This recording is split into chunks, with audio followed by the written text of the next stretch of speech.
السلام علیکم ورحمۃ اللہ وبرکاتہ۔ شروع اللہ کے نام سے جو نہایت رحم کرنے والا مہربان ہے۔ جب بھی ہم بات کرتے ہیں اچھائی کی، نیکی کی، تو سب سے پہلے ہمارا دھیان جاتا ہے نماز، قرآن، ذکر، روزہ۔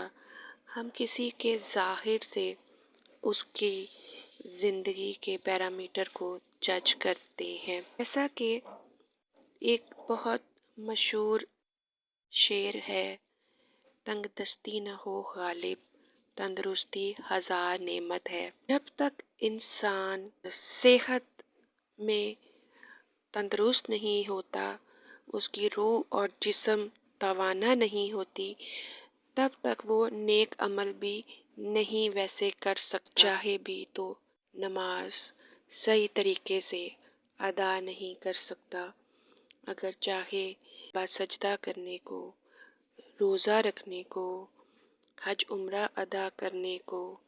ہم زندگی میں صرف کامیابی، ترقی، خوشحالی، ان سب کا پیرامیٹر صرف اور صرف کی صورت میں سوچتے ہیں، کسی کو دیکھ کر انسپائر ہوتے ہیں، کسی کی زندگی پہ رشک کرتے ہیں، کسی کی زندگی سے ہمیں حسرت ہونے لگتی ہے، اور الٹیمیٹلی ہم حسد کے قریب پہنچنے لگ جاتے ہیں، ناخوش ہونے لگ جاتے ہیں، ناخوش رہنے لگ جاتے ہیں۔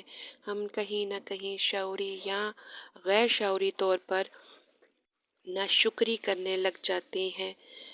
تو اپنی بات کو سمیٹوں، اعمال سے بڑھ کر ہمیں سب سے پہلا جو ہماری پریورٹی ہے زندگی کی، میرے خیال میں ہمیں اپنی صحت کو دینی چاہیے، کیونکہ صحت اور ہدایت مل کے ایک اچھا انسان بن سکتا ہے، لیکن اگر صحت نہ ہو ساتھ تو ہم نیک عمل کرنے سے بھی عاجز ہو سکتے ہیں۔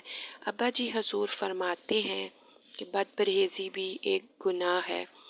ہمیں پتہ ہے کہ کون سی چیزیں ہیلدی ہیں، کون سی چیزیں ہماری صحت کے لیے نقصان دہ ہیں، باوجود اویئرنیس کے ہم وہ کام کرتے ہیں، اس کو اپنی زندگی کا حصہ بناتے ہیں۔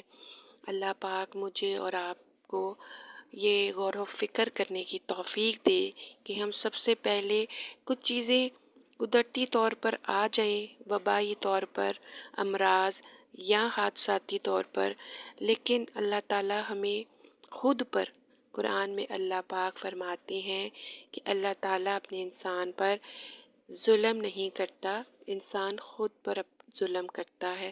یہ ہے کہ ہم خود کو زیادہ غلط چیزیں دے کر خود کو بیمار کر لیتے ہیں، جس کے نتیجے میں ہم سے اللہ کو صحیح پکارا نہیں جاتا، حقوق اللہ بھی ادا نہیں کیے جاتے، حقوق العباد ادا کرنے میں بھی پرابلمس ہوتی ہیں۔